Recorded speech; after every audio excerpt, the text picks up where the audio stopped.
¿Se han dado cuenta de que ustedes tienen una gran necesidad? Y esa necesidad tan importante es entender el libro de Apocalipsis.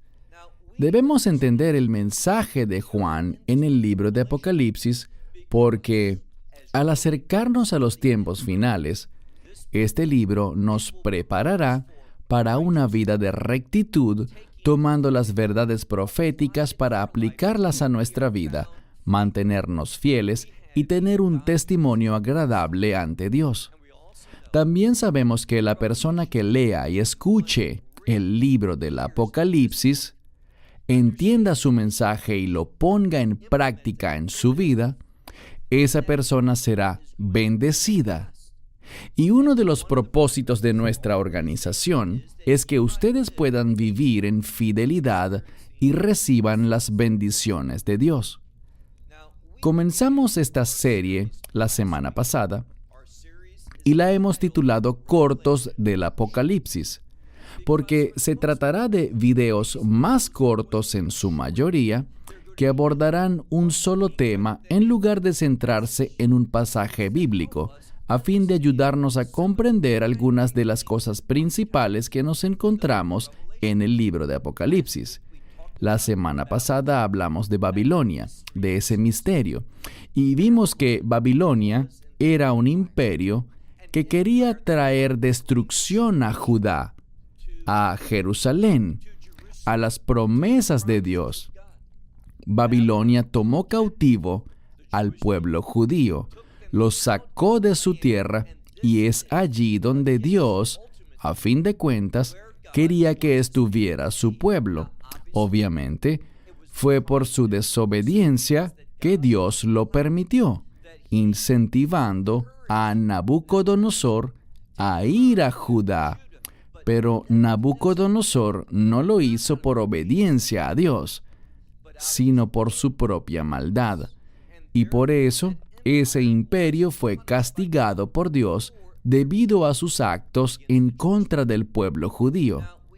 Hablamos de un término muy importante que tiene que ver con esta segunda entrega, porque este episodio de Cortos del Apocalipsis se titula La bestia del Apocalipsis. Ahora bien, el término bestia, y esto lo vimos la semana pasada, representa a un imperio, de la misma manera que señalé la semana pasada al hablar del libro de Daniel, el cual es fundamental para entender el libro del Apocalipsis.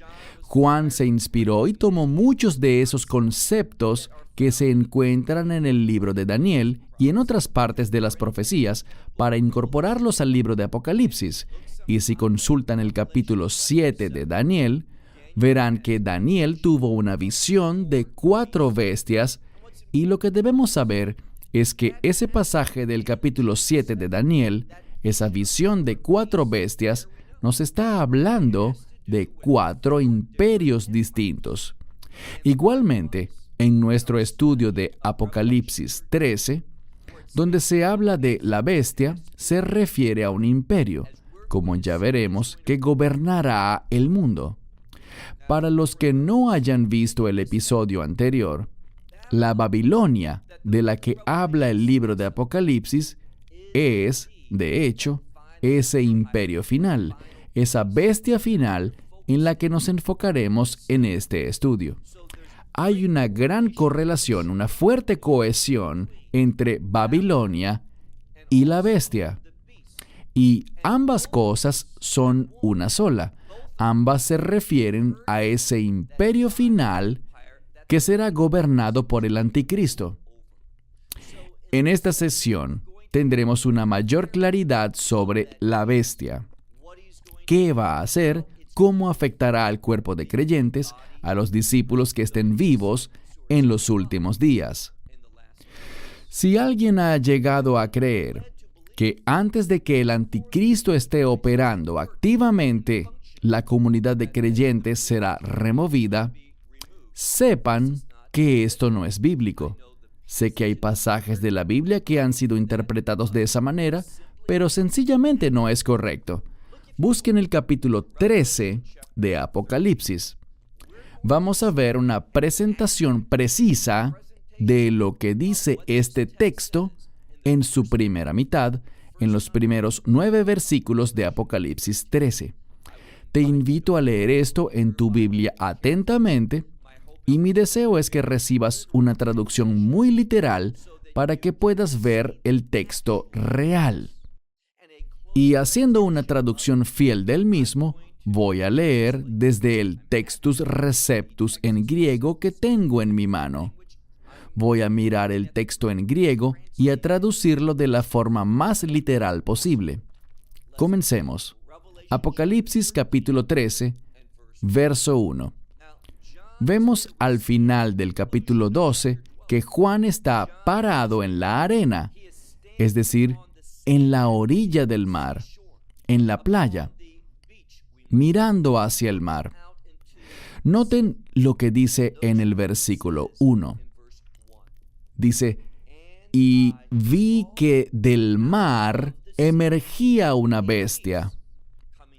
Tenemos a la bestia y sabemos que, según el capítulo 7 de Daniel y otros pasajes proféticos, la bestia en las Escrituras representa a un imperio.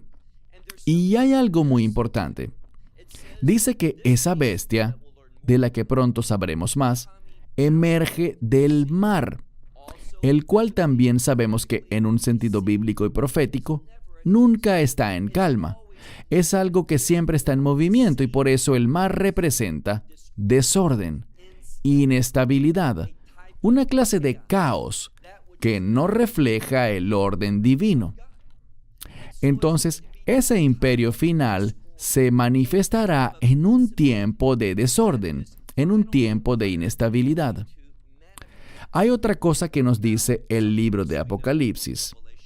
Cuando llegamos a la Nueva Jerusalén, esa expresión final del reino de Dios, noten lo que las Escrituras dicen al respecto.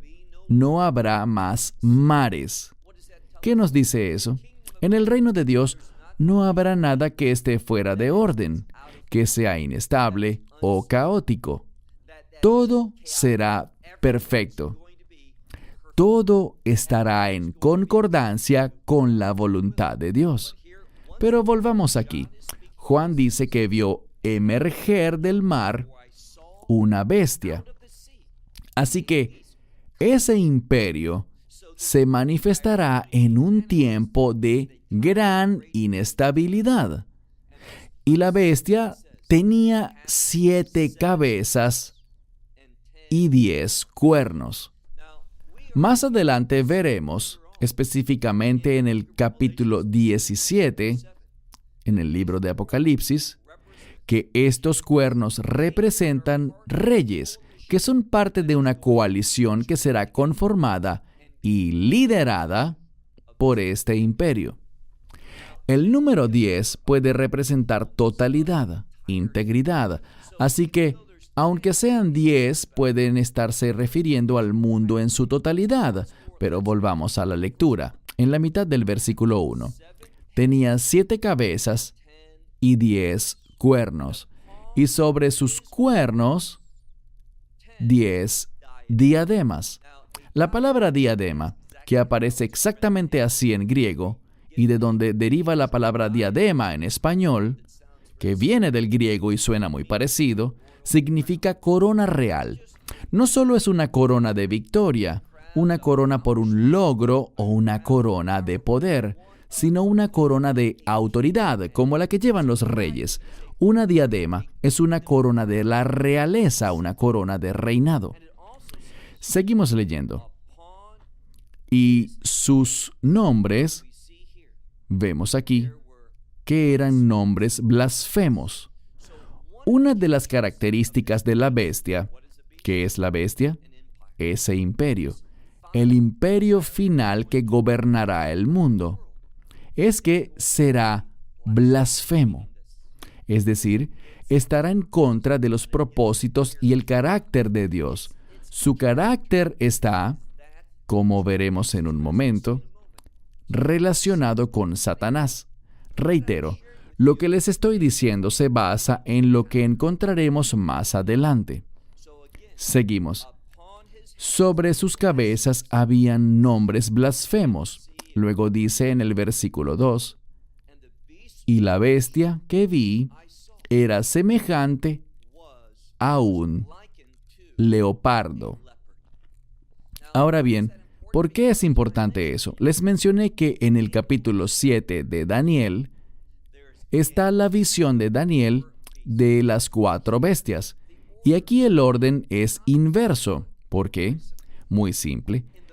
En el libro de Daniel vemos que él contemplaba estas cosas del futuro, pero Juan las está viendo desde la perspectiva del reino. Él las ve en un orden diferente. Y por eso las ve así. Habla de la bestia y dice que era semejante a un leopardo y sus pies como de oso y su boca como de león. Si leen en el capítulo 7 de Daniel, verán que aparece león, oso y leopardo. Aquí es leopardo, oso y león. El orden es inverso. Pero vemos esta estrecha relación.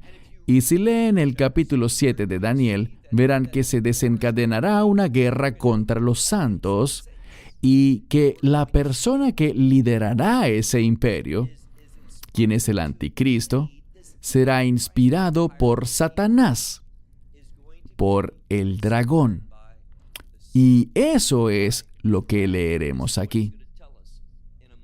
Vamos a la segunda parte del verso 2.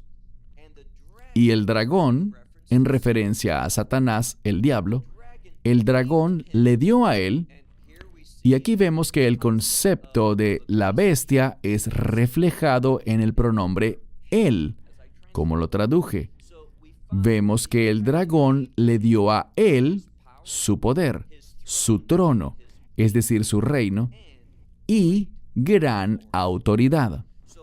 De modo que habrá un imperio, y solo con ver los textos tiene sentido que la bestia sea un imperio. Va en línea con lo que nos dice Daniel sobre esos imperios, y vemos todos esos imperios en el pasado. Van a manifestarse nuevamente en una coalición, en una confederación, y otra vez se opondrán a los propósitos de Dios.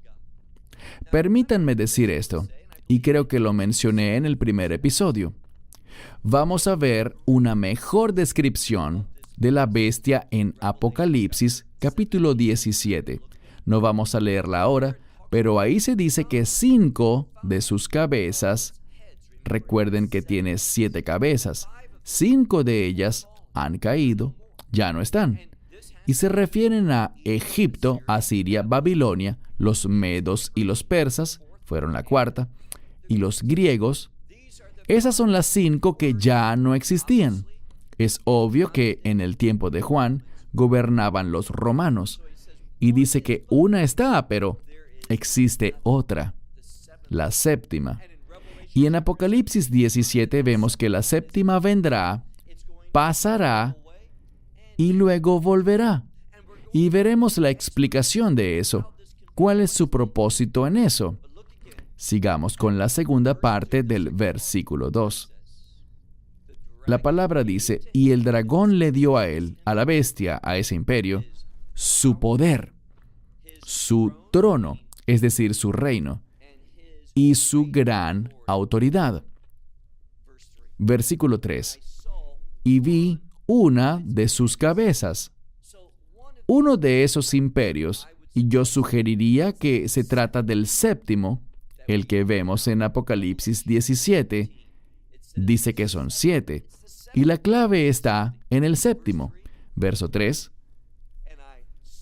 Y vi una de sus cabezas como herida de muerte, pero su herida mortal había sido curada. Esto nos da mucha información.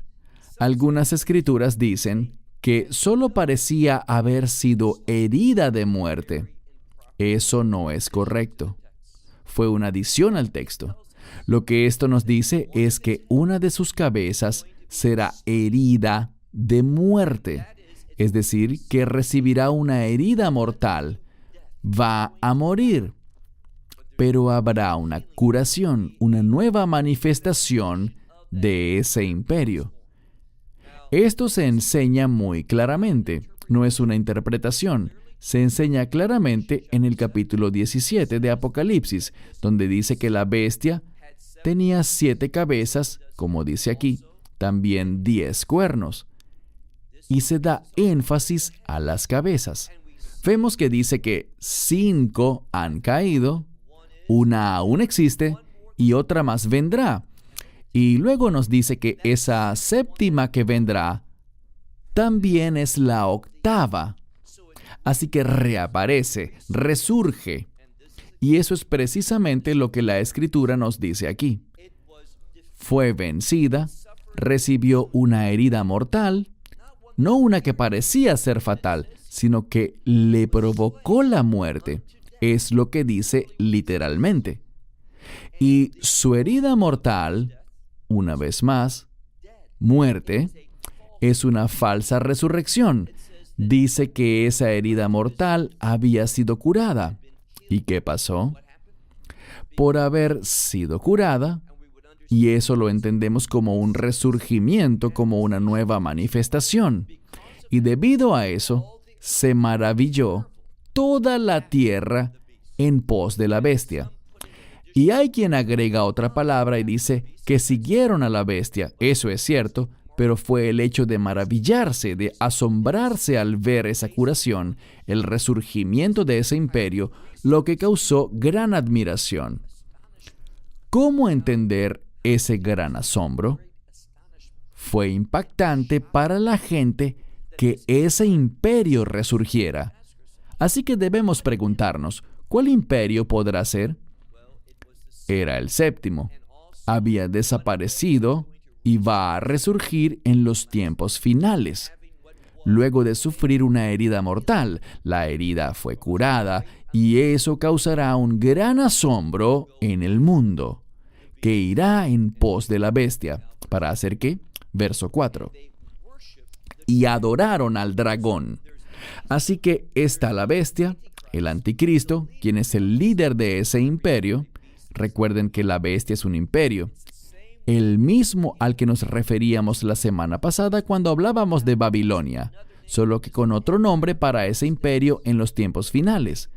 Leemos en el verso 4, y adoraron al dragón que le había dado autoridad a la bestia.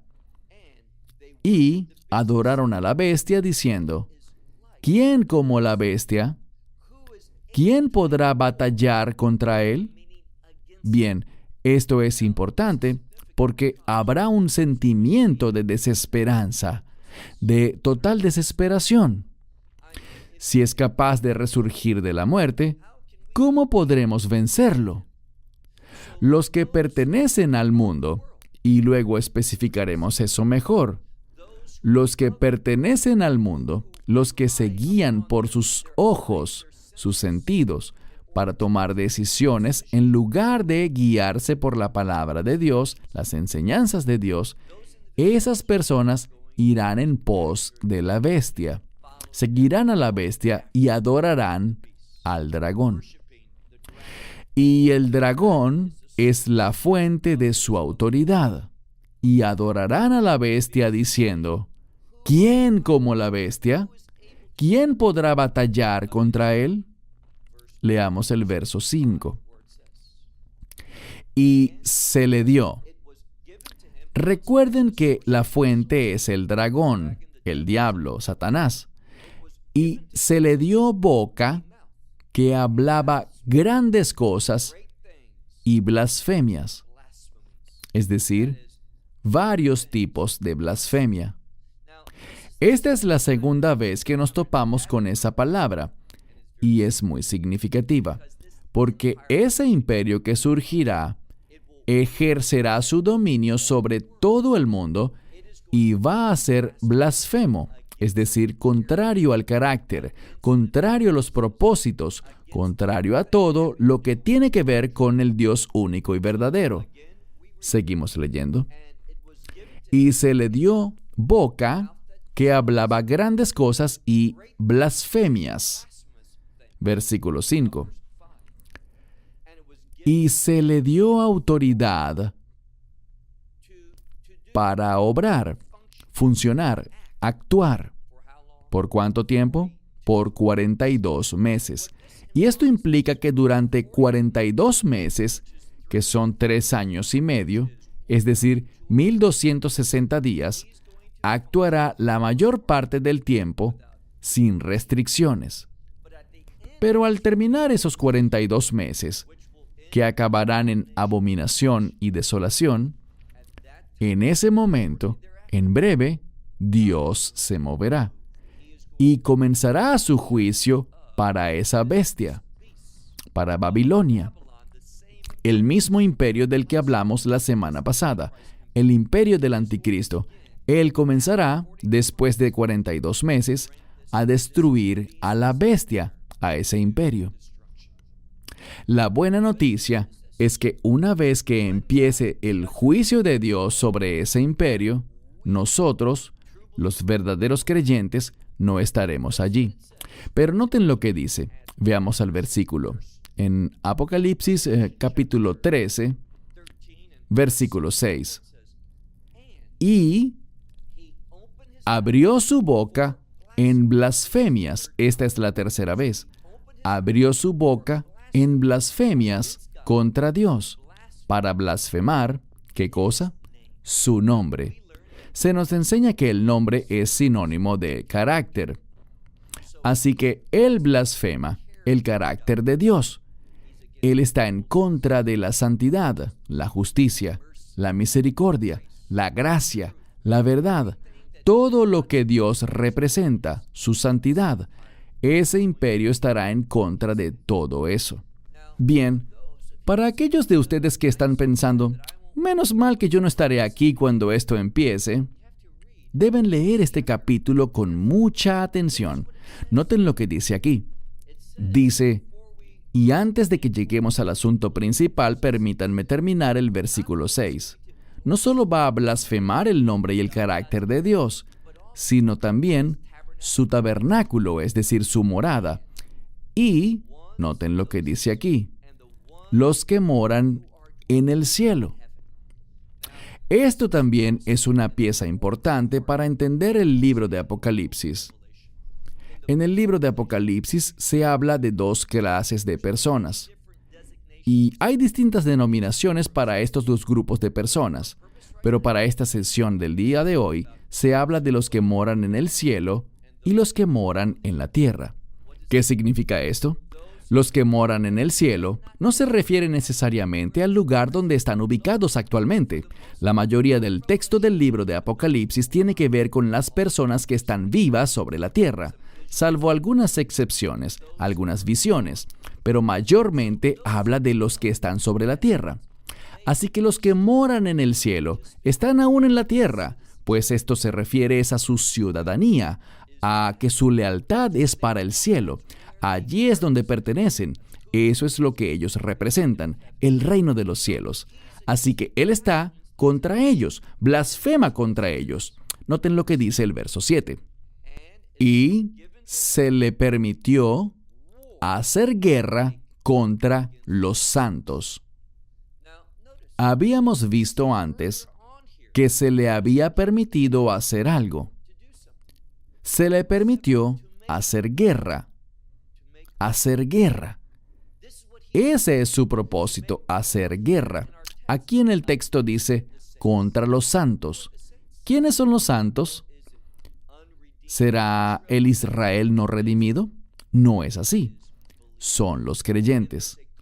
Y hay una pista en el texto. El último versículo que analizaremos en un momento lo confirma.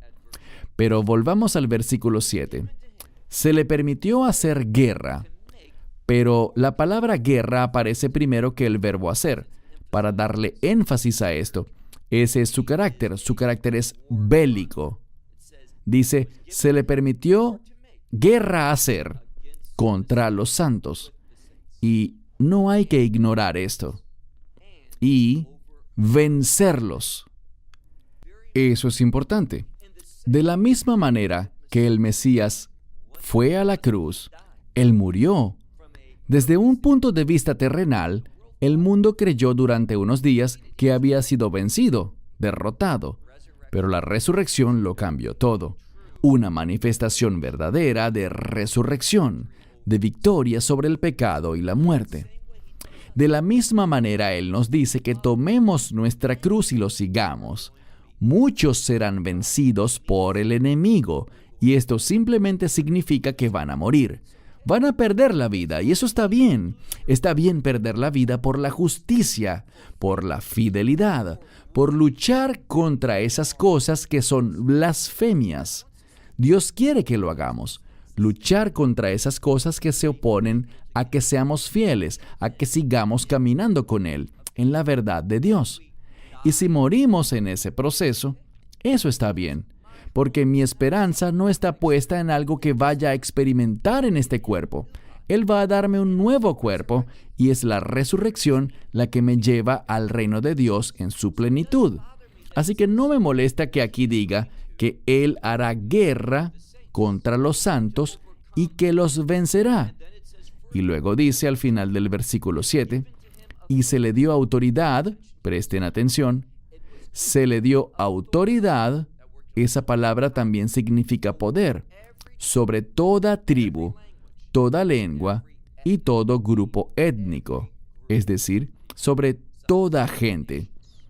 Algunos dicen naciones. Este es el versículo, y en muchas ocasiones la gente me ha dicho que en ninguna parte dice que el anticristo va a gobernar este mundo. Bien, este versículo dice exactamente eso.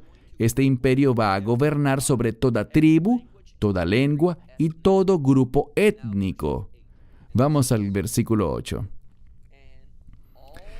Dice, y todos los que moran en la tierra. Ese es el segundo grupo. El primer grupo son los que moran en el cielo. Y repito, no se refiere necesariamente a su ubicación física. Allí habla de personas situadas físicamente en la tierra, pero ¿en dónde residen? ¿Cuál es su hogar? Nuestro hogar está en el reino de Dios. Pertenecemos al Dios del cielo.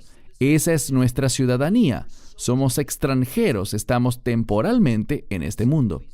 Contra esos es que va a hacer guerra Él. Pero en el versículo 8 leemos lo siguiente. Y todos los que moran en la tierra, ¿qué van a hacer? Ellos lo van a adorar a Él. ¿Quiénes son los que moran en la tierra? Aquellos cuyos nombres no están inscritos en el libro de la vida del Cordero. Esos que no lo van a adorar a Él son aquellos cuyos nombres están inscritos en el libro de la vida del Cordero. Aquellos que moran en la tierra, ellos pertenecen a este mundo. Sus nombres no están inscritos en el libro de la vida del Cordero. Y noten esto otro que dice sobre el Cordero. Es muy importante este término Cordero, que aparece a lo largo del libro de Apocalipsis en referencia al Mesías, porque el Cordero se relaciona con la Pascua. La Pascua se relaciona con la redención, y cuando habla del libro de la vida, es la vida que se obtiene por la redención del Cordero, por la sangre del Cordero. Volvamos al texto. Dice aquí, en el verso 8, y todos los que moran en la tierra, cuyos nombres no están inscritos en el libro de la vida del Cordero, van a adorar a esa bestia. Ahora bien, cuando habla del Cordero, vemos que al final del versículo 8 dice que el Cordero fue inmolado desde el principio del mundo. Eso significa que Dios siempre tuvo ese plan de redención, de crear un pueblo para Él. Y la única forma de que seamos el pueblo de Dios es experimentando la redención.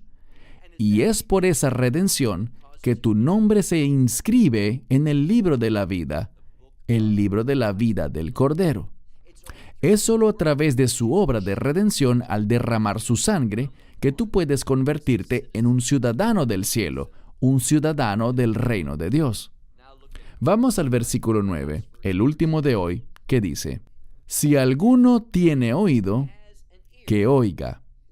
¿Cuán importante es que este versículo aparezca precisamente aquí? Dirán ustedes, ¿por qué? Esa expresión, si alguno tiene oído, que oiga, aparece también en los capítulos 2 y 3 de Apocalipsis.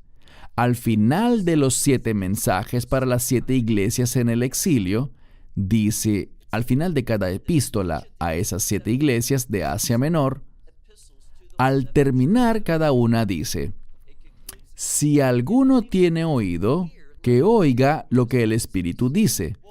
Esta es una afirmación parecida a esa, para avisarnos que esto tiene relevancia. ¿Para quién? Lo que estamos aprendiendo tiene relevancia para el cuerpo de creyentes, la congregación de los redimidos, esos cuya ciudadanía está en el cielo. En otras palabras, la eclesia o la iglesia.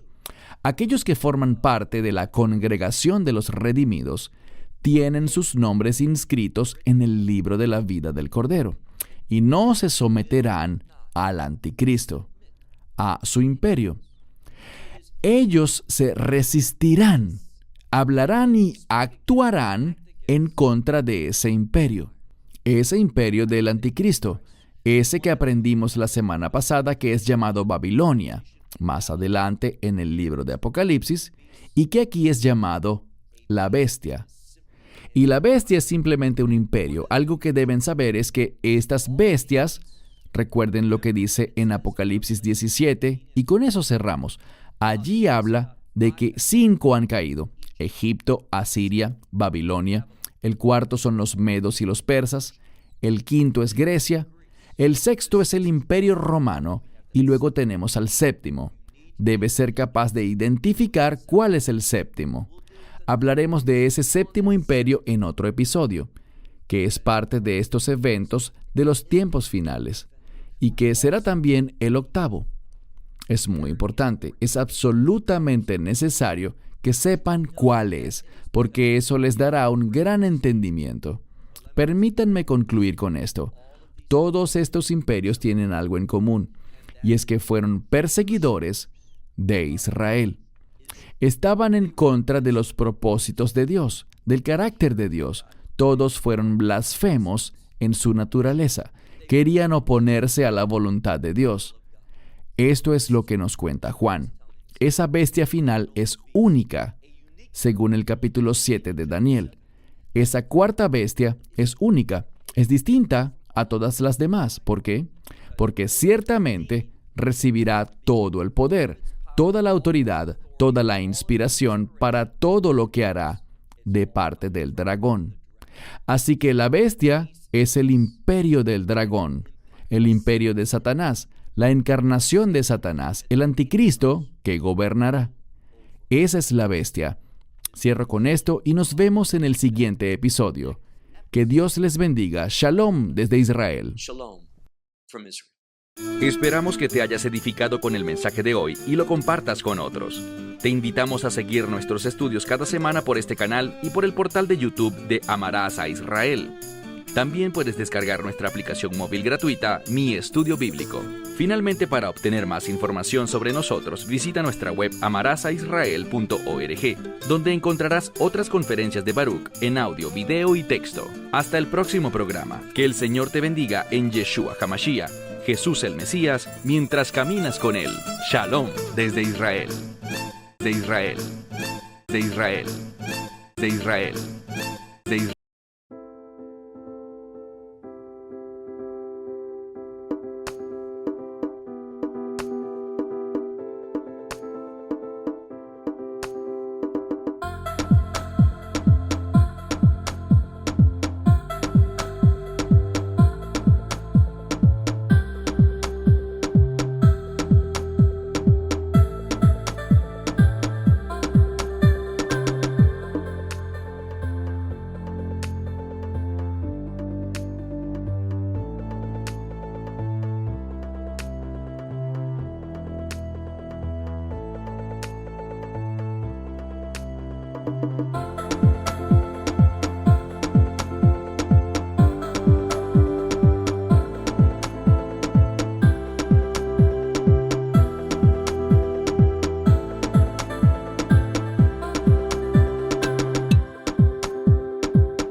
Shalom, bienvenidos a Via Haftaj Israel, una frase hebrea que significa amarás a Israel.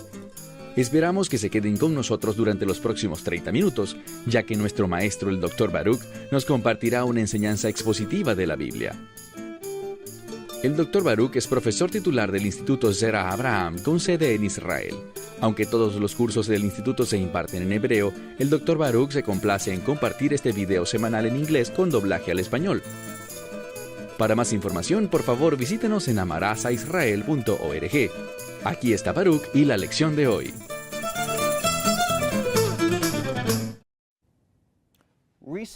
Recientemente, un caballero se me acercó y me dijo, ¿me podría enseñar cómo encontrar las bendiciones de Dios?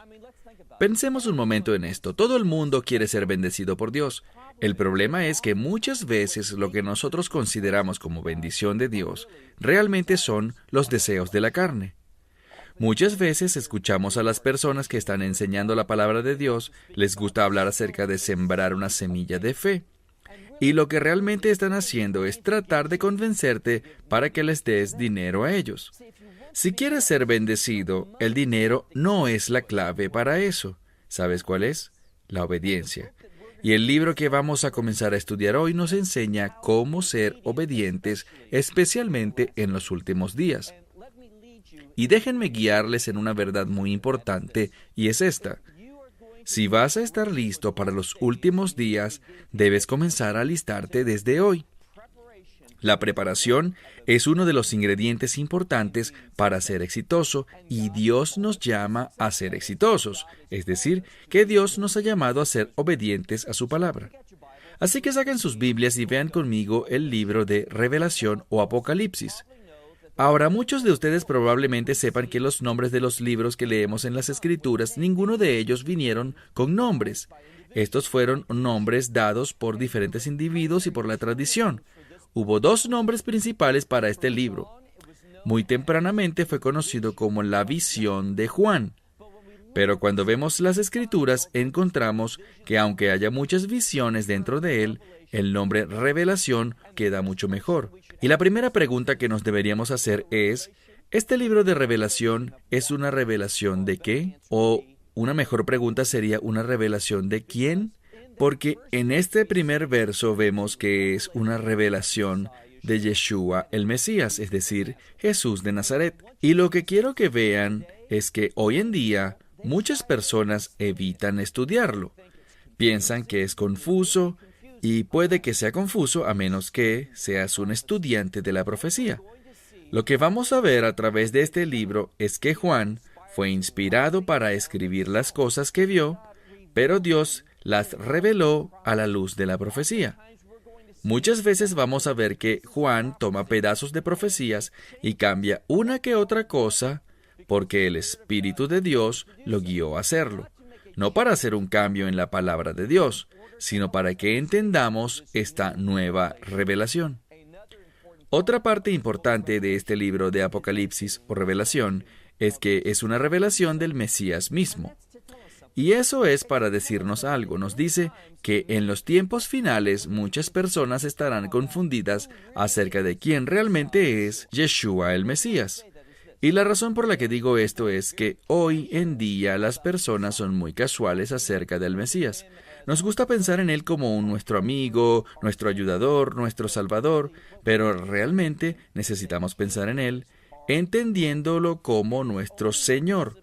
Y es solo cuando nos sometemos a esa verdad, entonces y solo entonces, cuando vamos a crecer, madurar y convertirnos en las personas que Dios quiere que seamos. Entonces, como dije, vean conmigo en el libro de Apocalipsis, capítulo 1, verso 1. La revelación del Mesías Yeshua que Dios le dio a él. Ahora, este es un punto muy importante. Encontramos que Dios el Padre le dio a su Hijo revelación para que tú y yo podamos entender la persona y obra del Mesías. Saben que hay una parte de la Escritura muy importante que Pablo nos enseña, en la cual Pablo dice que todo juicio le ha sido dado al Hijo. Ahora, a pesar de que hemos sido justificados por la fe, que es un resultado de la gracia de Dios, entiendan que el juicio en este libro nos va a hacer esto muy claro. Incluso para el creyente hay un juicio de sus obras. La Escritura nos va a decir que Dios va a juzgar a cada persona, bien sea salvo, es decir, aquellos que estarán en el reino de Dios, y aquellos que no estarán en el reino de Dios, también habrá un juicio para ellos. Y una verdad muy importante que vemos a lo largo de los profetas es esta. Los profetas revelaron que antes de que el reino sea establecido, vendrá un tiempo de juicio. Así que este libro, en primer lugar, nos enseña cómo estar listos para el juicio, en todo el sentido de esa palabra. Así que una vez más, la revelación de Yeshua el Mesías, que Dios le dio a él para mostrar, y aquí hay una verdad muy importante, ¿para mostrarles a todos? No. De hecho, una de las cosas con las que me he encontrado es esta. Cuando comenzamos a hablar sobre el libro de Apocalipsis, muchas personas dicen, yo no quiero estudiar ese libro es muy confuso, ese libro es muy difícil, está lleno de cosas en las que a mí no me gusta pensar, hay juicio, hay persecución, hay dificultades. Es que simplemente no estoy interesado en esas cosas. Pero entiendan este primer verso, esta revelación de Yeshua el Mesías, que Dios le dio a su Hijo unigénito, ¿es para quién? Noten lo que el texto dice, a sus siervos. Ahora, lo que yo extraigo de esto es, aquellos que estén interesados en este libro serán los mismos que estarán interesados en servir a Dios. Entonces, antes de que vayamos más adelante, debemos hacer una pregunta muy importante, y es esta. ¿Estoy interesado en servir a Dios? ¿Es esto lo que me apasiona? Cuando me levanto en la mañana, ¿acaso oro? Dios, enséñame y dirígeme para poder servirte con fidelidad y obediencia. Bueno, si esto te describe, entonces esta profecía del libro de Apocalipsis será de gran importancia para ti. Bueno, avancemos para mostrarle a sus siervos las cosas que deben suceder pronto. Y hay dos maneras para entender este concepto de suceder pronto. Primero que nada, debemos entender la naturaleza del tiempo de Dios. En el libro de Mateo, y tiendo a hablar de esto muy seguido, en el capítulo 23, porque ahí nos habla algo acerca del tiempo de Dios, su providencia. Él le hablará a Israel y le dice a la nación judía, no me verán de nuevo, es decir, no regresaré, y la implicación es, no regresaré de nuevo hasta que establezca mi reino, hasta que digan, bendito el que viene en el nombre del Señor. Ahora, ¿qué nos dice esto? Bueno, nos dice que el regreso del Mesías, a pesar de que Dios conoce el momento específico en el que el Mesías va a regresar, Él lo sabe porque Él es omnisciente, pero entiendan un principio. No es tanto el tiempo que esperemos para que Dios le ordene al Mesías que venga, sino que en realidad Dios está esperando que nosotros, el pueblo judío, esté listo, y esta es la verdad. Israel no está listo por sí mismo. Todo se dará gracias a un tiempo de gran persecución y conmoción para el pueblo judío, tanto dentro del territorio como fuera del territorio. Entonces, a lo que se refiere cuando dice, el momento sucederá pronto, una manera de entenderlo es que Dios está listo, Él es capaz, y Él quiere que ocurra, pero depende de nosotros. La segunda manera para entender esto es un fino aspecto de esa palabra que aparece aquí, pronto. Es decir, que cuando ese momento llegue, vendrá muy rápido. Es decir, que si alguien no está preparado, bueno, no tendrá tiempo de prepararse. Pienso, por ejemplo, en las 10 vírgenes y aquellas 5 que eran insensatas y no tomaron aparte aceite para sus lámparas. ¿Qué pasó? No estaban preparadas para cuando llegó el Mesías. La preparación es muy importante para ser fiel a Dios. Entonces, lo que la Escritura nos dice es lo siguiente, que necesitamos estar preparados en su profecía, y no pierdan de vista esto. Es la profecía la que es la clave para revelarnos la verdad acerca de los últimos días, para que podamos estar preparados, que sepamos cómo orar, que podamos saber lo que va a ocurrir, para que podamos estar preparados perfectamente para eso. Permítame darles un ejemplo de lo que estoy diciendo. Tengo un buen amigo que es coach de atletismo, y ellos repiten siempre la misma rutina de ejercicios una y otra vez. ¿Por qué? Para que cuando esa situación ocurra en una situación de competencia, ¿qué pasa? Esa persona ha sido entrenada, ha practicado, se ha preparado, y lo que hacen es natural. Si no estuvieran preparados apropiadamente, un día vendrá en un contexto de competencia en que la presión, sin saberlo, cuando sean tomados por sorpresa, no podrán responder adecuadamente. Y es por eso que vemos en la Escritura un énfasis tanto en los Salmos y en lo que llamamos los profetas, y en el Nuevo Pacto, un énfasis en la profecía. Veamos nuevamente este verso al final del versículo 1. Dice, «Quiero mostrarle a mis siervos, darles a conocer lo que va a acontecer pronto». Y finalmente dice, «Lo cual dio a conocer cuando envió por mano de su siervo». ¿Quién? Bueno, primero dice, «en las manos de su mensajero, su siervo Juan». Ahora yo creo que cada aspecto de las Escrituras nos da revelación, es decir, que nos da a conocer profundamente y nos da sabiduría y nos asiste al conocer la verdad de Dios. Y no creo que sea una casualidad que veamos que este libro y su autor, aquel que recibió estas visiones, sea un hombre con el nombre de Juan. Verán, el nombre en hebreo de Juan, por el cual será llamado, es Johanán. Y Johanán tiene que ver con Dios de gracia. Y también puede ser entendido como aquel que le suplica a Dios, es decir, ruega a Dios por gracia. Y dirán, ¿por qué haría esto Juan? ¿Por qué estaría suplicando por gracia? ¿Acaso no era ya salvo? Sí, sí lo era. Pero es muy importante que nos demos cuenta que la gracia no solo salva a una persona, ese es un aspecto muy importante sobre la gracia de Dios. Pero también sabemos que la gracia tiene una influencia en nuestras vidas que nos enseña a decirle no a las cosas que no son justas, que no son de Dios, decirle no a las cosas de la carne y decirle sí a Dios. La gracia, cuando está activa en nuestras vidas, nos enseña y produce que le obedezcamos a Dios. Y por esto, a Juan, Johanán, se le dio esta profecía. Avancemos al verso 2. Quien testificó la palabra de Dios y el testimonio de Yeshua el Mesías. Ahora, aquí está de nuevo, avanzaremos por esta profecía capítulo por capítulo, versículo por versículo, palabra por palabra. Porque si no la entendemos en la manera en la que Dios nos la reveló, nos vamos a perder demasiada verdad bíblica. Y este libro, como lo hemos visto, este libro está escrito para nosotros, para que podamos ser bendecidos por Dios y vamos a descubrir cuál es la bendición en realidad. Pero vean de nuevo, verso 2, quien, hablando de Juan, quien testificó la palabra de Dios y el testimonio de Yeshua el Mesías. Ahora lo que quiero que vean aquí es esto, hay una conexión, me gusta la frase, una relación directa. Hay una relación directa entre la palabra de Dios y las Escrituras y el testimonio de Yeshua el Mesías. ¿Qué nos enseña esto? Si ven los evangelios, encontrarán que muchas veces es dicho acerca de algo que Yeshua el Mesías hizo, que Él hizo para que la Escritura se cumpliera.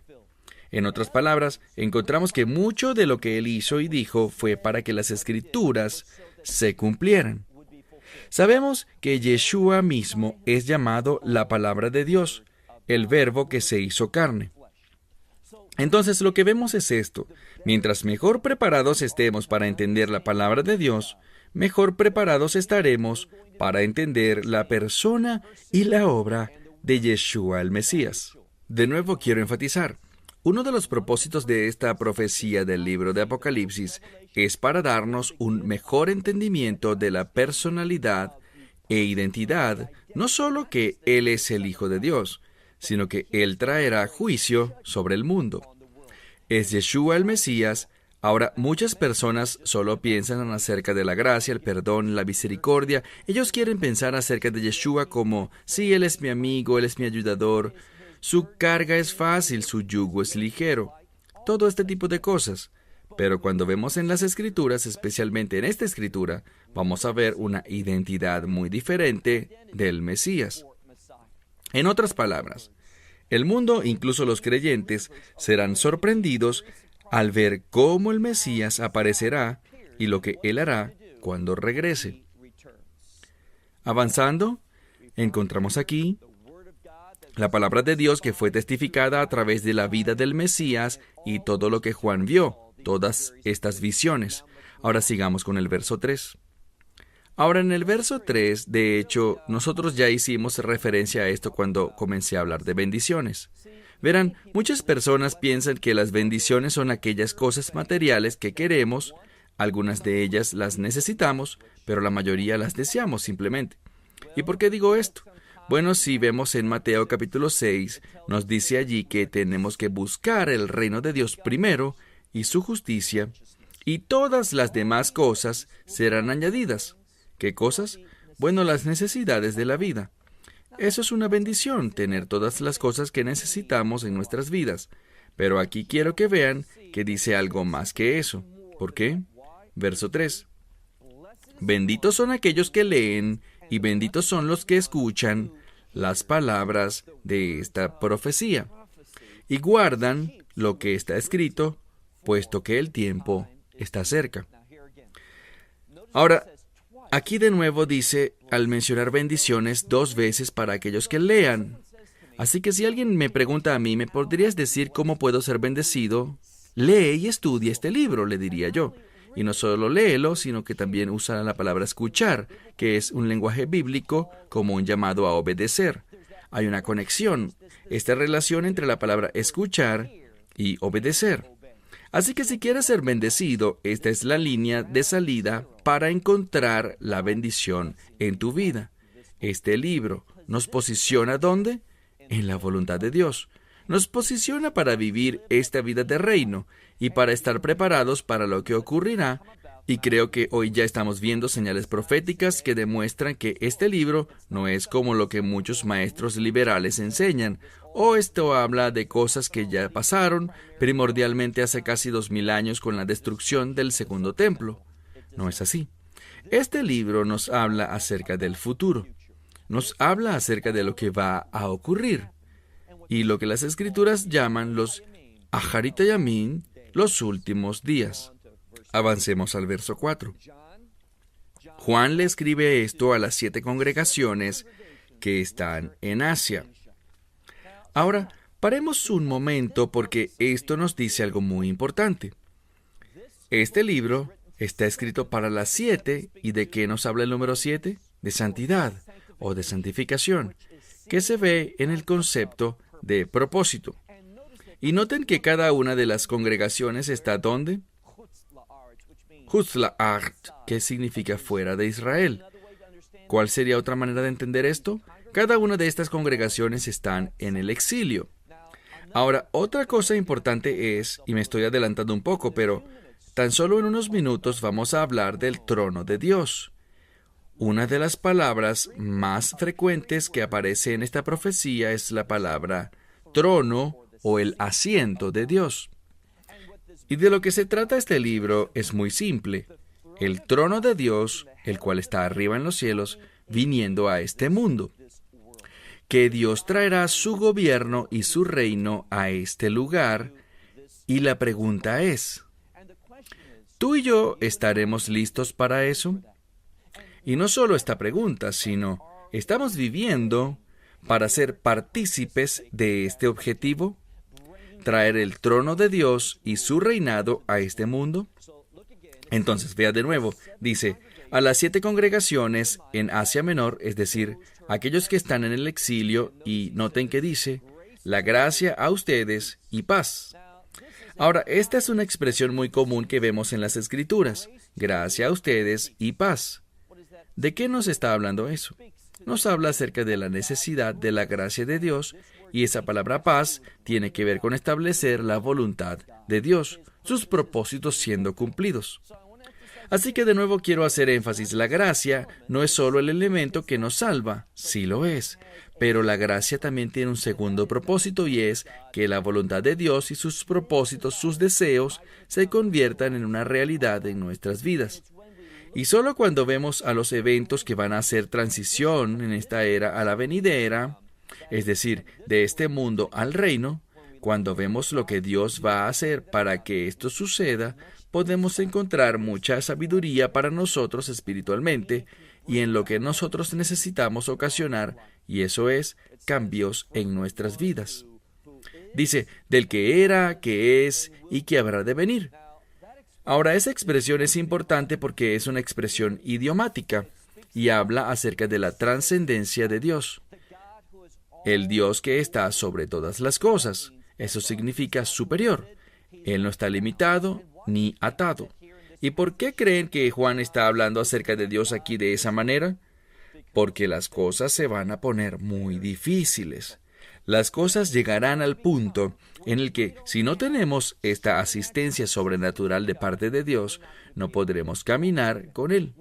No podremos vivir la vida que Él nos llama a vivir. Entonces, Dios es revelado aquí como aquel que es trascendente, es decir, sobre todas las cosas. Y habla de esto, ¿dónde? Bueno, noten. Y delante de los 7 espíritus que están delante, y aquí está su trono, queriendo decir el trono de Dios. Ahora, ¿por qué 7 espíritus? Bueno, aquí de nuevo, hemos hablado de 7 congregaciones y ahora 7 espíritus. ¿De qué nos está hablando esto? Perfección, santidad, santificación. Lo que encontramos es esto, que Dios se quiere mover en ambas congregaciones. Ahora, en algunas semanas vamos a comenzar un estudio de Apocalipsis capítulos 2 y 3. Y allí vamos a ver cuál es su revelación específicamente para las 7 congregaciones. Y las 7 congregaciones son simplemente una manera general de ver a los creyentes. No en diferentes periodos de tiempo, sino lo que los creyentes necesitan escuchar a medida que el tiempo se acerca. Así que una vez más, Él dice, la gracia a ustedes y paz de parte de Dios, lo que implica que es el Dios que era, que es y que habrá de venir, de los 7 espíritus que están delante de su trono y delante de Yeshua, el Mesías, quien es el testigo fiel. No solo un testigo fiel, significando que en el Mesías encontramos revelación de la voluntad de Dios. Nosotros vemos cómo Dios quiere que nosotros, cuando vemos cómo Él respondió, lo que Él hizo, de lo que habló, cuando aplicamos eso a nuestras vidas, vemos un ejemplo para nosotros. Ahora, necesitamos recordar que se habla del Mesías en las Escrituras y revelado a través de los textos bíblicos, como el Mesías, el Hijo de Dios, también el Hijo del Hombre. Y quiero concentrarme por un momento en esa expresión, el Hijo del Hombre. Por cierto, cuando Mesías hablaba acerca de sí mismo, aunque Él nunca negó su divinidad, nunca negó que Él era Dios entre nosotros y con nosotros, pero la palabra y la frase que Él usaba con más frecuencia era el Hijo del Hombre. Y una de las implicaciones de esta frase es que el Hijo del Hombre es un ejemplo para nosotros, o lo que el Mesías hizo. Recuerden lo que Pablo nos enseña en Filipenses capítulo 2, cómo Él se vació a sí mismo, pero nunca deja de ser Dios.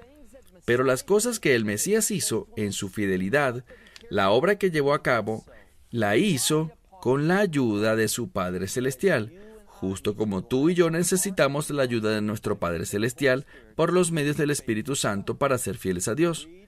Entonces leemos, ¿quién es el fiel testigo? Y luego sigan leyendo, el primogénito de los muertos. Ahora, este término primogénito implica 2 cosas. Implica una superioridad, significando que lo que el Mesías hizo, lo hizo de una manera y nos mostró que Él está por encima de todas las cosas. Es decir, que cumple perfectamente la voluntad de Dios para nosotros. Cuando aquí dice que Él es el primogénito de los muertos somos usted y yo. ¿Y qué fue lo que Él hizo?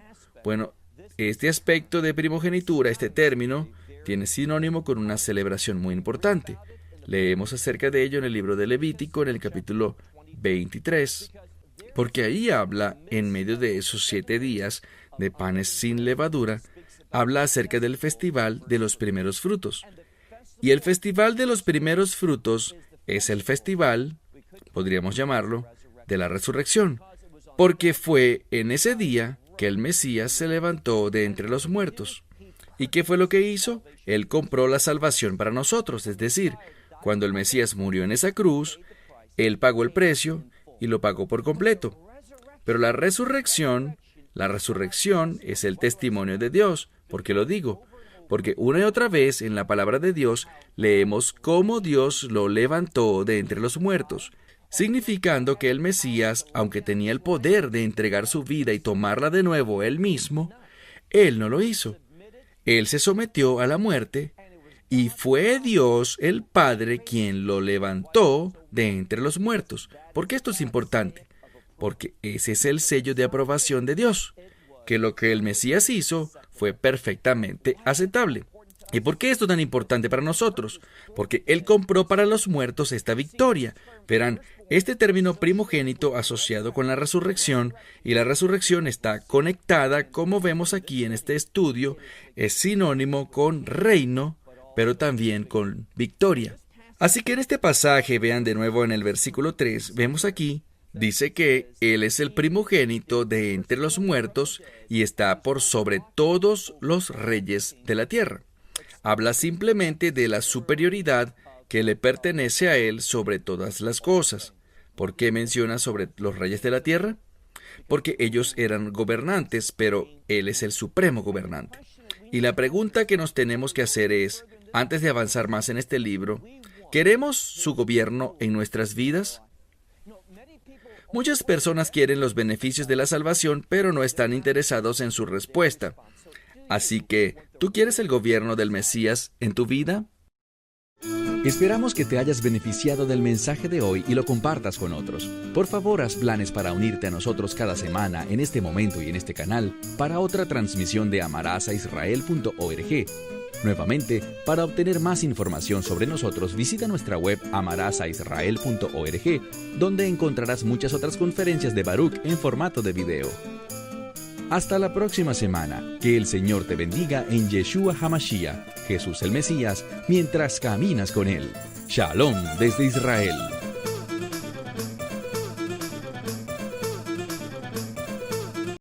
Shalom y bienvenidos a Vía Haftaj Israel, una frase hebrea que significa amarás a Israel. Esperamos que se queden con nosotros, ya que nuestro maestro, el Dr. Baruch, nos compartirá una enseñanza expositiva de la Biblia. El Dr. Baruch es profesor titular del Instituto Zera Abraham, con sede en Israel. Aunque todos los cursos en el instituto se imparten en hebreo, el Dr. Baruch se complace en compartir esta enseñanza en inglés con doblaje al español. Para más información, visítenos en amarasaisrael.org o descargue nuestra aplicación móvil Mi Estudio Bíblico.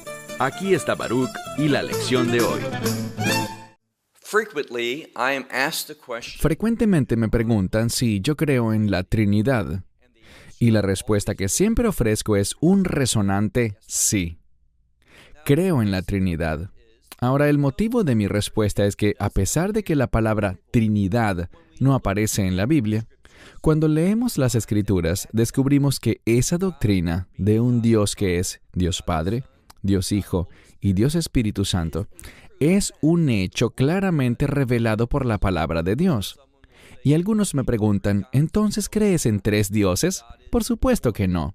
Dios es uno, pero Él se ha manifestado de manera única y distinta en 3 personas, siendo cada una Dios en sí misma, no menos que los demás, ni carente de algo en ningún sentido, sino que cada una de las 3 personas es Dios.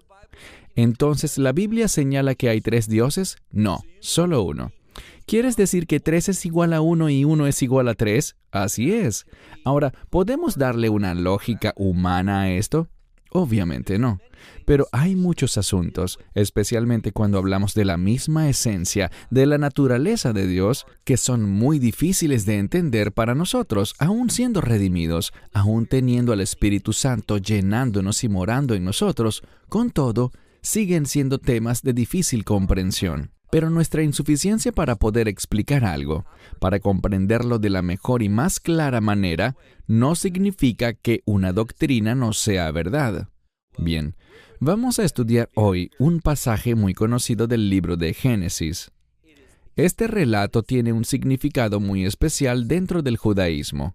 Así que tomen sus Biblias y vean conmigo el libro de Génesis, capítulo 18.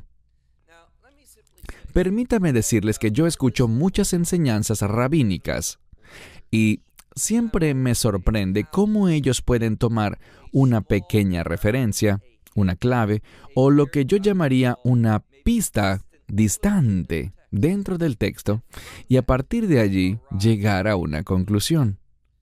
La mayoría de las veces no considero que esta sea una manera buena o adecuada para realizar una exégesis bíblica, es decir, para interpretar las Escrituras. Pero me gusta la consistencia y, por tanto, hoy vamos a ver algo que, en mi opinión, es una fuerte referencia a Dios revelándose a sí mismo por medio de 3 personas. Y el resultado de este evento es una referencia a la Trinidad.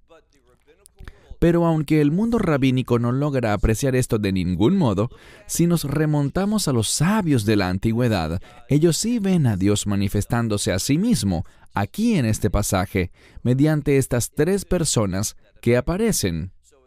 Dicho esto, ve conmigo al verso 1, libro de Génesis capítulo 18, versículo 1.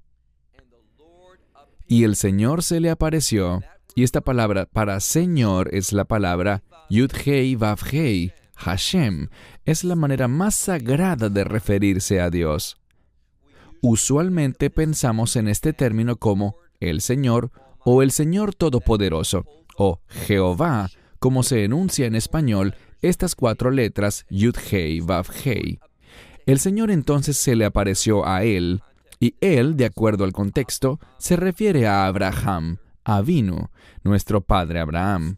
Y una vez más debemos recordar que gran parte del fundamento de nuestra fe, de lo que creemos, proviene de la vida, de las palabras y acciones de Abraham. Y nadie lo hace mejor que el apóstol Pablo cuando se refiere a Abraham, por ejemplo, en el libro de Romanos, y también en su carta a los Gálatas. Así que, en este pasaje aprenderemos principios fundamentales con respecto a nuestra fe y a nuestras creencias. Una vez más, verso 1. Y el Señor se le apareció en el encinar de Mamre. Esta localidad es conocida también, como veremos más adelante en Génesis, es otro nombre para referirse a la ciudad de Hebrón, un lugar que tiene un significado bíblico muy importante. Lo que está ocurriendo aquí, el hecho de que está sucediendo en Hebrón, en el encinar de Mamre, esto nos dice que este evento tiene gran importancia para ti y para mí, para el lector. Y avanzando, vemos que él está sentado a la puerta de su tienda. 2 cosas aquí. En primer lugar, noten la palabra. Está sentado.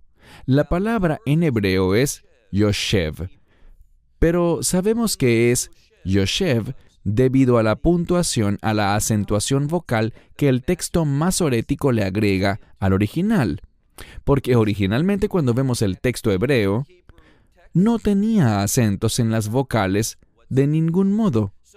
Lo que vemos aquí son 3 letras, y podríamos traducirlas como Yashav en vez de Yoshev, porque solo tenemos las consonantes. Pero este es el punto que debemos tener claro. Siempre que veamos el tiempo presente, en vez del pasado o el futuro, perfecto o imperfecto, dependiendo de cómo hayas estudiado la gramática hebrea, siempre que encuentres un tiempo presente, siempre, de acuerdo con los sabios, se refiere a algo que tiene gran importancia, gran significado, con implicaciones bíblicas que debemos aprender. Así que, en el hecho de que el texto masorético se hayan agregado estas acentuaciones a las vocales para convertir este verbo en presente, eso tiene consecuencias grandes para nosotros. Entonces estamos en Hebrón. Dios se le ha aparecido a Abraham, aunque de inicio Abraham no lo nota.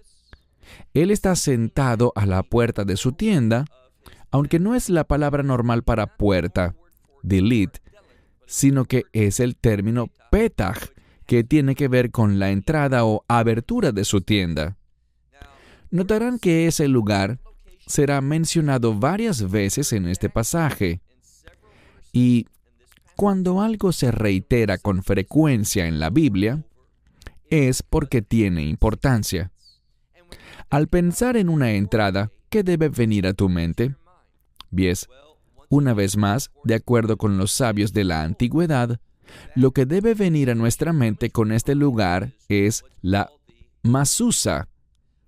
La masusa es esta caja dentro de la cual metemos el pasaje conocido como el Shema, y que habla sobre amar al Señor nuestro Dios con todo nuestro corazón, toda nuestra alma, con todas nuestras fuerzas y obedecer sus mandamientos.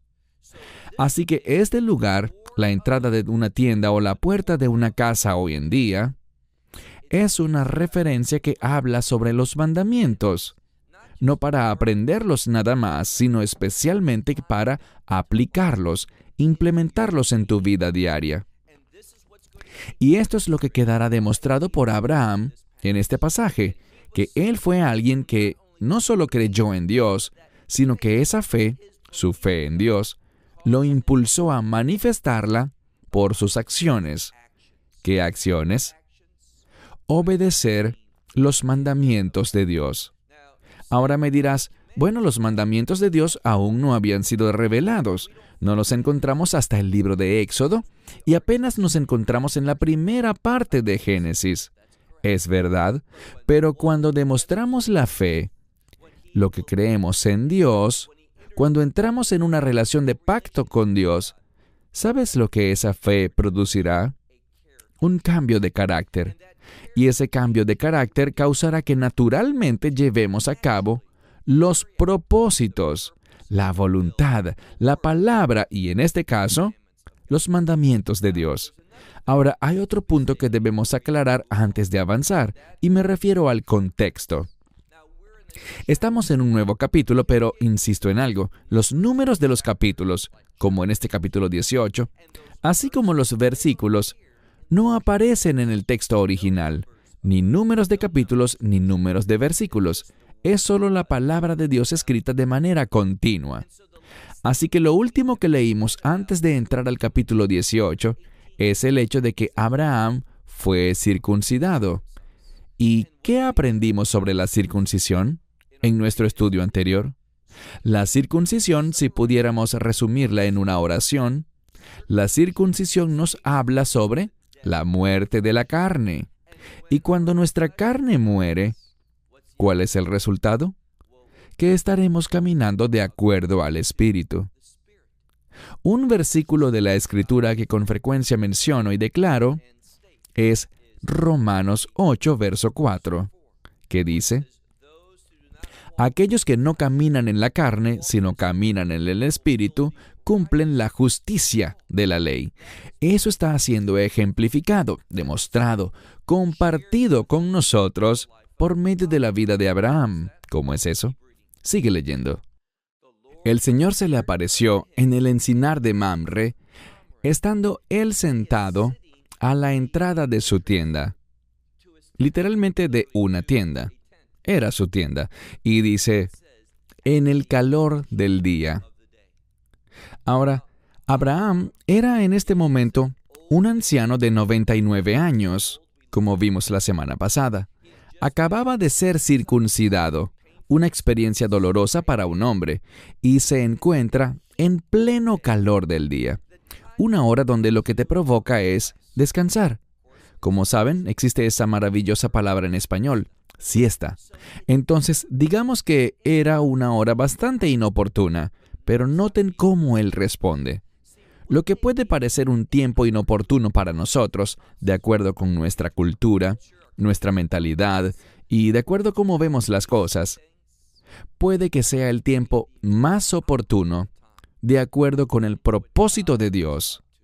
Y Dios se está moviendo aquí. Solo tienes que regresar a las primeras palabras del verso 1, donde dice, y el Señor se le apareció a él. Cuando Dios aparece, hay potencial, hay propósito, hay un gran significado. Noten su respuesta en el verso 2. Y él levantó sus ojos. Existen dos formas de entender esta frase. Él levantó sus ojos. Una es que él estaba sentado allí en la entrada de la tienda y vio a 3 hombres pasar, como lo vamos a leer. Entonces, levantar los ojos aquí es decir simplemente que él los miró. Pero normalmente, y especialmente en esta sección de Génesis, sobre todo cuando se refiere a Abraham, cuando se dice que alguien levanta sus ojos, muy a menudo, es un modismo que quiere decir orar, no siempre, pero sí frecuentemente. Y esto podría implicar que Abraham, al momento en el que esto ocurrió, ¿qué estaba haciendo? Él estaba orando, y fue en medio de su oración que vino esta revelación. Él levantó sus ojos, estaba orando, sigamos leyendo, y miró. Y he aquí, esta frase he aquí siempre es un adelanto de algo que se mencionará y que tiene gran importancia dentro del texto. Y he aquí 3 varones de pie sobre él. Ahora noten la frase. Estaban de pie sobre él. Bien, ellos estaban frente a él, iban pasando por allí, se encontraban en el campo donde Abraham estaba sentado, a la entrada de su tienda. Ellos iban pasando por ahí, lo veremos claramente en breve. Pero la expresión que indica que estos 3 hombres, y de nuevo, recuerden el contexto, Abraham puede ver, o mejor dicho, leemos que Dios se le apareció, mas lo que vio Abraham fue a 3 hombres. Y el hecho de que se utilice esta frase tan particular, miren que dice, Nitzavim alav, lo que quiere decir estar de pie sobre él. Muchos de los comentaristas rabínicos ven un significado aquí, y yo estoy muy de acuerdo con ellos, en que este término sobre significa que ellos son superiores. Y en el contexto lo podemos apreciar. Dios, el Señor, se le aparece a Abraham. ¿Y de qué manera lo hizo? ¿Qué fue lo que vio Abraham? Él vio a 3 hombres pasando por ahí, pero dice que ellos estaban sobre él. Así que Dios se está manifestando a sí mismo y no existe desacuerdo entre los sabios. El Señor se le manifestó a Abraham, ¿de qué manera? A través de estos 3 hombres, o como ellos los llaman, 3 ángeles. Sigamos leyendo. Abraham vio, y aquí hay algo que también resulta llamativo en el texto. Hemos insistido en que cada palabra en la Escritura fue redactada por una razón. No necesitamos esa frase «y vio», pues ya se nos dijo que él los había visto. Leímos que él levantó sus ojos y miró a 3 hombres caminando o pasando sobre él. Pero noten lo que dice el texto. De nuevo, él vio y corrió para encontrarse con ellos. El hecho de que la palabra vio aparezca de nuevo, de manera casi redundante, debo insistir, la Escritura nunca presentará redundancias en el sentido como nosotros entendemos las redundancias, sino que buscan enseñarnos algo. La primera vez él percibió algo en un sentido de revelación. La segunda vez, él lo vio físicamente manifestado frente a él. Así que Dios está comunicando y por eso es que él hizo esto. Tiene 99 años de edad, está en medio del calor del día. Acaba de ser circuncidado. Lo último que tú esperarías que hiciera Abraham, en esa condición, a esa hora y a su edad, es que corriera. Cuando la gente corre en la Biblia, siempre implica una fuente de valiosa información que busca revelarnos algo. Es poco común que alguien corra en las Escrituras. Entonces Abraham los ve y corre para encontrarse con ellos. desde la entrada de su tienda. Y de nuevo, es la segunda vez que aparece esta frase que leemos aquí. Petach ha-ohel. Desde, la preposición desde está agregada al término entrada. Entonces él corre a encontrarse con ellos desde la entrada de su tienda. Comentamos que este lugar, la puerta de la tienda, tiene que ver con la mazusa, que nos habla sobre la fe en Dios y la obediencia a la palabra de Dios. Y lo que siempre me gusta decir cuando enseño sobre este pasaje es que la ilustración que esto nos brinda es que Abraham se está mostrando a sí mismo como una mazusa viviente. Él está poniendo en acción lo que la mazusa básicamente enseña y revela. Lo que ese ritual, y es un ritual bíblico, es un mandamiento, el fijar a nuestras puertas esa caja con los mandamientos de Dios adentro. Encontramos en la Escritura que esto nos ha sido ordenado, y ahora Abraham, él probablemente no lo tenga todavía porque esa palabra aún no había sido dada. Él no tenía una mazusa en su tienda, pero él está manifestando lo que una mazusa debe revelar. ¿Qué será? Bien, si buscas en algún momento Deuteronomio 6 y Deuteronomio 11, allí se nos ha revelado de lo que trata la mazusa. La colocamos en los dinteles de nuestras puertas o en los portones de nuestra propiedad, y una de las razones para hacerlo es, de acuerdo con la tradición, que todo el que pase por allí, todo el que venga a nuestro hogar, sepa que allí vive alguien que teme a Dios, alguien que manifiesta la Torá viviente en su vida. ¿Y qué implica eso? Implica ser una bendición. La hospitalidad es un aspecto mayúsculo dentro de los mandamientos de Dios. Ser una persona hospitalaria para con los demás. ¿Y qué está haciendo Abraham? Bien, estos tres hombres, vamos a ver qué dice inicialmente, que están de pie sobre Abraham. Pero más adelante, y ya lo comentamos, dice que ellos iban de paso. Abraham pudo simplemente no haber hecho nada, quizás haberle saludado nada más. Que Dios esté con ustedes. Pero él no hizo eso. A pesar de que él se recuperaba de su circuncisión, a pesar de que era un anciano y que además estaba bajo el calor del día, ¿qué hizo? Él no pensó en sí mismo, sino que pensó en estos tres viajeros, que sería agradable para ellos descansar. Estaban en pleno calor del día, y noten cómo respondió a ellos. Verso 2 de nuevo.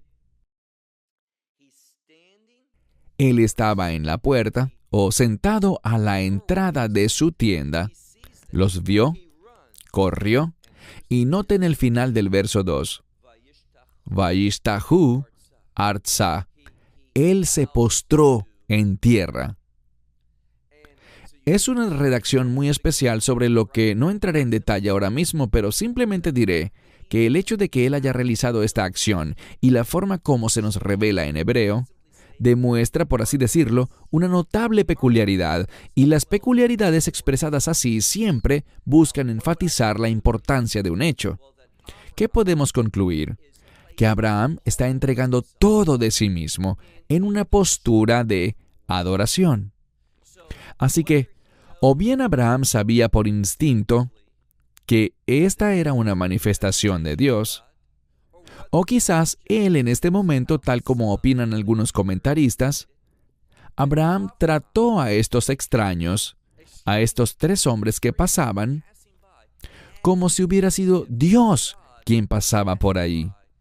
Y él, por supuesto, habría querido expresarles hospitalidad, expresarles bondad e invitar a estos forasteros, pues ciertamente él hubiera invitado a Dios a entrar a su casa y le hubiera servido. Esto es lo que Abraham está haciendo con estos tres extraños. Verso 3. Aquí encontramos otra clave en el texto. No dice Adoní. Adoní sería simplemente un término para decir amo. Literalmente mi patrón, mi amo o mi señor, pero no de un modo religioso, sino que si vas a Inglaterra, por ejemplo, allí se utiliza este término señor, en inglés Lord, pero como un término de gran honor y respeto. expresa sumisión ante esa persona a quien tú respetas. Pero aquí no vemos la palabra Adoní.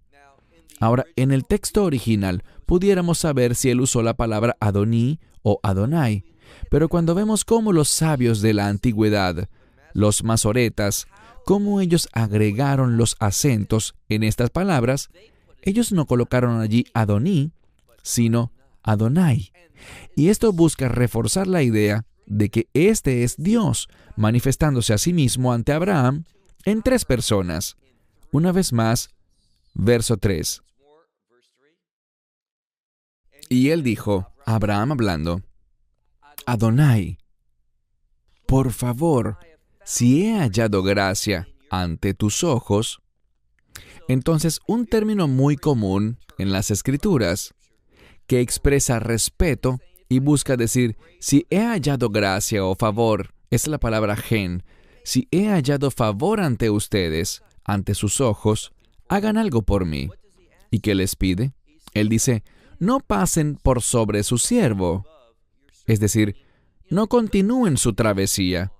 Y usa este modismo para ignorándome. Yo no quiero que me ignoren. ¿Y qué hizo Abraham? Bien, es un término de respeto, pero también es un ruego profundo.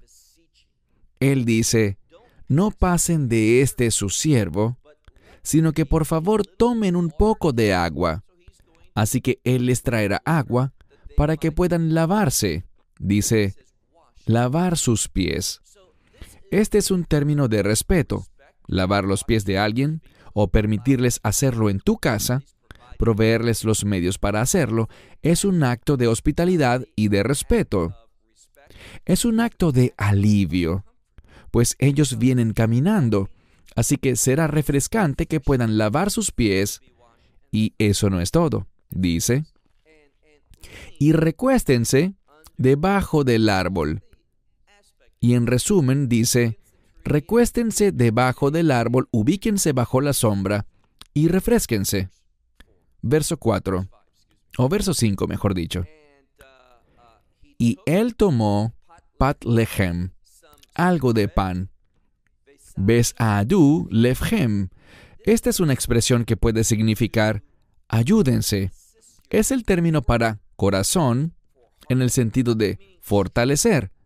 También puede ser un modismo porque este mismo término para fortalecer puede ser también una referencia a comer. La palabra restaurante, mesadá, proviene de esta misma raíz.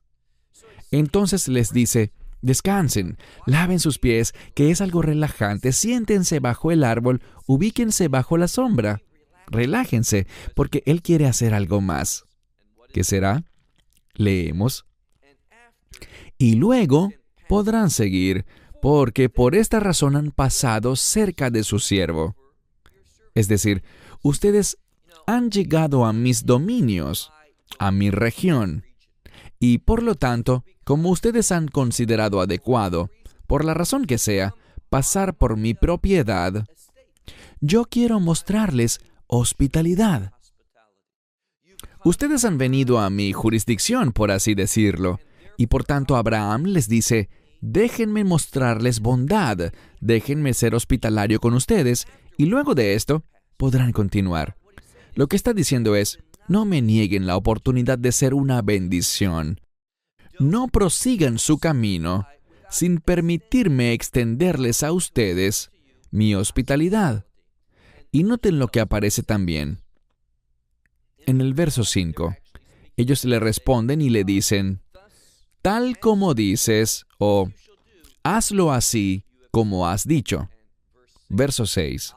Abraham observa esto como una oportunidad. Ellos se están refrescando, descansando en pleno calor del día, y luego continuarán. Pero mientras descansan, noten cómo Abraham hace incluso más que eso.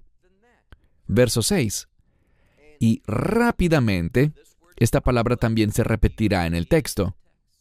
Ella nos muestra un gran deseo de parte de Abraham de no perderse esta oportunidad.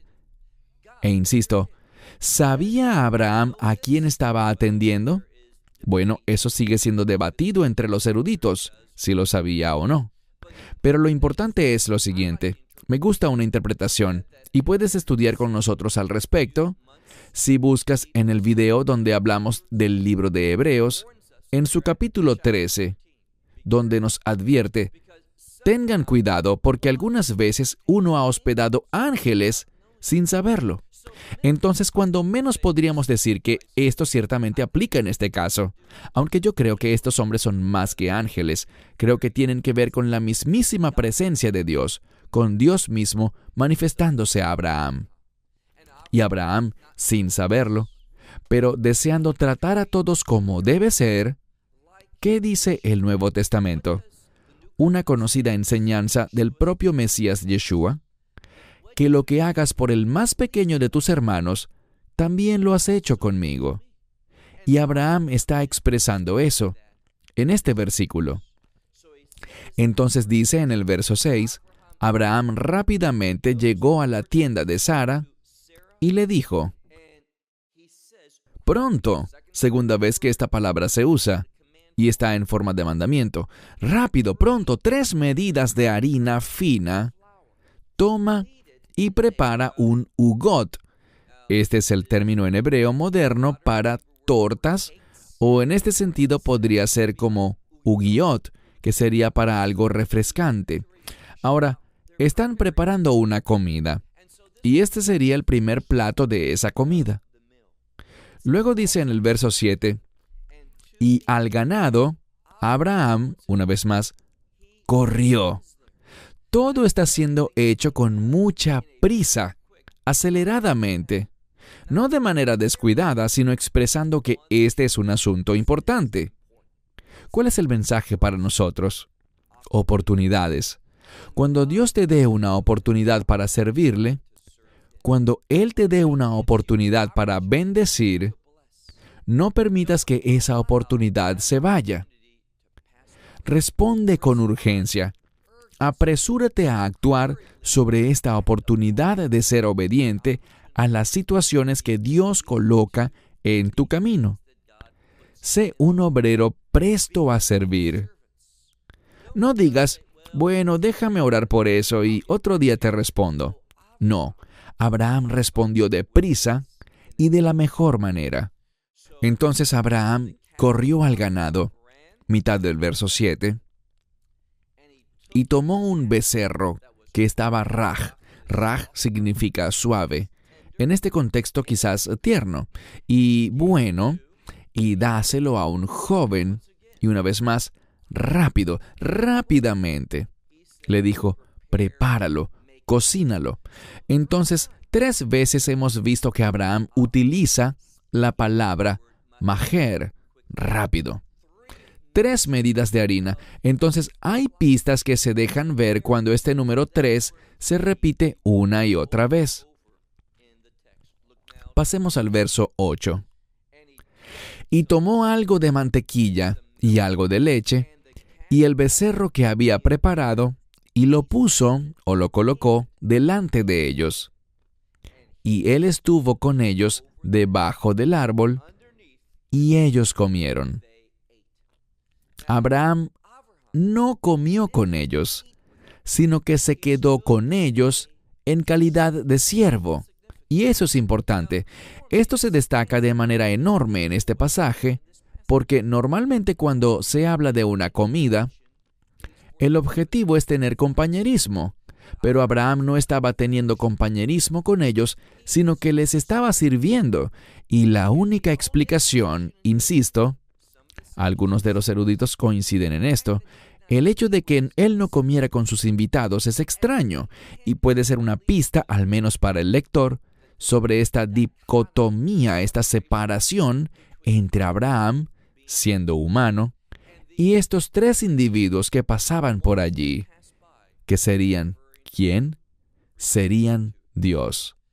Hay muchas pistas en el texto que enfatizan que lo que está ocurriendo aquí es una manifestación de Dios. E incluso los sabios, casi todos ellos concuerdan en que esta es una manifestación de la presencia de Dios, ya sea de su presencia literal o un atisbo de su presencia que está siendo revelado en el texto. Verso 9. Ellos llegaron con un propósito. Vemos esto en la segunda mitad del pasaje que estudiaremos esta noche. Porque ellos hablarán con él con respecto a la promesa de Dios. Y aprende este principio. Dios da sus promesas por medio de un pacto. Si tú eres un creyente en el Mesías Yeshua, has entrado en un nuevo pacto, en un mejor pacto, un pacto que, como dice la Escritura, tiene mejores promesas.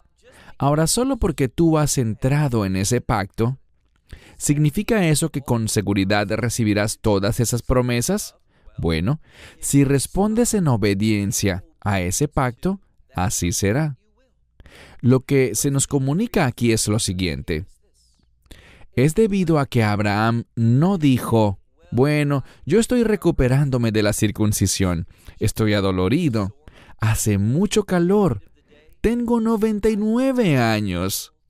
Y, ¿sabes? Si fuera un hombre más joven, si yo fuera joven, ayudaría a estos forasteros, les mostraría mi hospitalidad. Y si ellos quieren venir y pedirme ayuda incluso ahora mismo, los ayudaría. Pero debido a que ellos van solamente pasando por aquí, quizás estén muy apurados, quizás ya comieron, quizás ya descansaron en otro lugar, y por eso solo andan pasando por aquí. Mejor no hago nada. Abraham no dijo eso. Él vio una oportunidad para practicar la hospitalidad, para poner los mandamientos en acción. Y al hacerlo, ¿qué se produjo? Bueno, noten que estos ángeles, y cuando digo ángeles quiero decir mensajeros, bien sea la presencia divina siendo manifestada en 3 personas, lo cual es lo que yo creo, o si adoptamos una perspectiva más rabínica y liberal, según la cual son simplemente 3 ángeles que manifiestan la presencia de Dios, como prefieras entenderlo, comprende algo. Fue debido a la obediencia de Abraham, llamémoslo conforme al corazón de Dios, siendo hospitalario, siendo de bendición, esa respuesta de Abraham hacia estos 3 sujetos, ¿de qué hablaron ellos después? De la promesa. Y este es el punto. Cuando nosotros obedecemos la palabra de Dios, eso produce una proclamación de Dios que reafirma el cumplimiento de sus promesas para nosotros. La obediencia es un catalizador para que las promesas de Dios sean hechas realidad en nuestras vidas. ¿Por qué lo digo? Bien, leamos de nuevo el verso 9. Ellos le dijeron, ¿dónde está Sara, tu esposa? Ahora, nosotros sabemos que Sara es la esposa de Abraham. Él obviamente también lo sabe. Entonces, ¿por qué se lo preguntan de ese modo? Por 2 razones. El hecho de que Sara sea su esposa apunta hacia un pacto. Y lo segundo que podemos notar al leer esto es que ellos conocían a Sara por su nombre y sabían que estaban casados. Ellos tenían conocimiento perfecto y para mí, este es un fuerte mensaje dentro del texto con respecto a que la divinidad está visitando a Abraham este día. Entonces le preguntan, ¿dónde está Sara tu esposa? Y él le dijo, mirad, está en la tienda. Y noten el verso 10. Y él le dijo, vemos un cambio aquí. Cuando estos 3 hablan, a veces lo vemos en singular y a veces lo vemos en plural. ¿Por qué?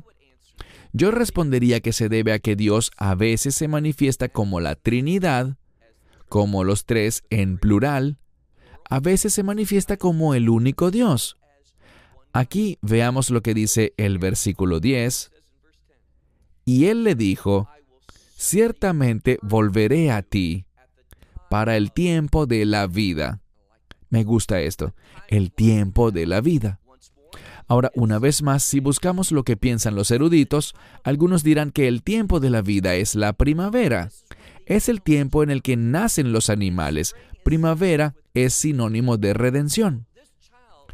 Este niño sobre el que hablarán aquí tiene que ver y nos brinda el concepto, además de que Sara sea mencionada, todo esto nos brinda el concepto de la redención, la promesa de la redención. Entonces volveré a ti para el tiempo de la vida. Y he aquí, un hijo tendrá Sara, tu esposa.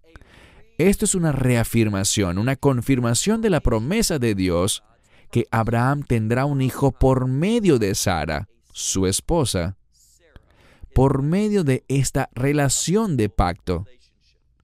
Leamos ahora a mitad del verso 10. Y Sara está escuchando. Y de nuevo, estamos presenciando, como ya comentamos, una variedad de elementos peculiares en la gramática, porque hemos visto muchos verbos perfectos e imperfectos en este pasaje, pero solamente vemos el tiempo presente cuando dice que Abraham está sentado y ahora con Sara escuchando. Y una vez más, esto busca enfatizar la importancia de lo que está pasando aquí. Así que Sara está escuchando, ¿dónde? En el mismo lugar en el que Abraham se encontraba, en la entrada de la tienda, que estaba detrás de él. Y Abraham, verso 11, Abraham y Sara eran ancianos, Scanim, y los días habían llegado, ¿qué días? Hadal liot le Sara, oraj kenashim. ¡Qué expresión tan hermosa! Lo que significa es que los días habían llegado cuando, ¿qué? Cuando cesó Sara de recibir la costumbre de las mujeres. Es obviamente un término para referirse a su menstruación. ¡Qué manera tan hermosa y dignificante de decirlo! Entonces Sara ya había pasado su edad fértil. Abraham lo sabía. Por esto tuvo luchas en el pasado cuando dijo: «Ojalá Ismael viva delante de ti, que a través de él se cumpla tu promesa». No, Dios hará algo milagroso. Verso 12. Aquí está la respuesta de Sara. Y Sara, tal como Abraham en la sección anterior, dice aquí, y Sara se rió dentro de sí. No abiertamente, el texto es enfático. Sara se rió por dentro. No fue una risa visible, ni siquiera una risita disimulada. Y se dijo a sí mismo, en tono de burla: «Después de estar desgastada», es lo que dice, «podré tener», y la palabra es edna. Ahora, en hebreo moderno, la palabra edna puede significar pubertad, puede significar una regeneración, o puede significar algo que resulta muy placentero para una persona. Entonces, ella está diciendo con todo esto: ¿voy a tener esta experiencia placentera de ser madre? ¿Me voy a rejuvenecer? ¿Podré ser fértil de nuevo como una jovencita que ha pasado la pubertad? Es lo que dice, y lo hace en tono de burla, porque dice: «Y siendo mi amo», queriendo decir Abraham aquí, mi Adoní, no dice Adonai, sino Adoní, siendo mi amo viejo, verso 13. Y el Señor dijo, interesante, al inicio pudimos ver este término Yud Hei Vav Hei en el verso 1, y ahora estamos en el verso 13, y el Señor es quien habla. Esta es una fuerte evidencia de la Trinidad, que Dios se ha manifestado a sí mismo en tres personas. Entonces el Señor le dijo a Abraham: ¿por qué? ¿Por qué razón Sara se ha reído, diciendo: ¿de verdad quedaré embarazada, siendo ya vieja? Entonces es una expresión de duda la que Sara ha realizado. Y luego vemos el verso 14. Dios promete algo, dice: ¿acaso hay algo demasiado admirable? Y quizás tu Biblia diga difícil, pero es el término peleg. Es la misma palabra, pero en forma verbal. ¿Y recuerdan la frase Pelei Yoetz, admirable consejero? Es la misma palabra para admirable o maravilloso. ¿Acaso hay algo demasiado maravilloso o admirable para el Señor? Dice, en el tiempo señalado, Moed, en el Moed, en la hora señalada, volveré a ti para el tiempo de la vida, y Sara tendrá un hijo. Verso 15. Sara lo negó diciendo: yo no me reí porque tenía miedo. Y él le dijo: no, que sí te has reído. Y los hombres se levantaron de allí. Es decir, se levantaron y se fueron. Y noten lo que dice el verso 16. Vayes keifu. Eso significa fijar la mirada, observar algo, diría yo, intensamente. ¿Por qué lo digo? Porque la misma palabra es usada, el mismo verbo es usado en forma alterada dentro del hebreo moderno para decir binoculares. Entonces es mirar algo en detalle, pero desde la distancia. Y miraron hacia Sodoma, y luego dice que Abraham los acompañó para despedirlos.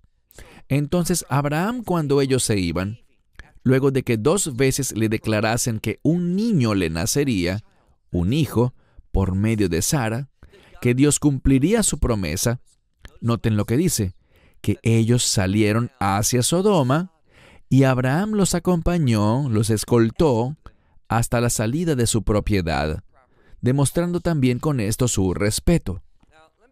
Concluiré diciendo 2 cosas. Primero, ¿por qué se menciona Sodoma? Bueno, cuando leemos sobre Sodoma en la Escritura, en lo que debemos pensar es en juicio.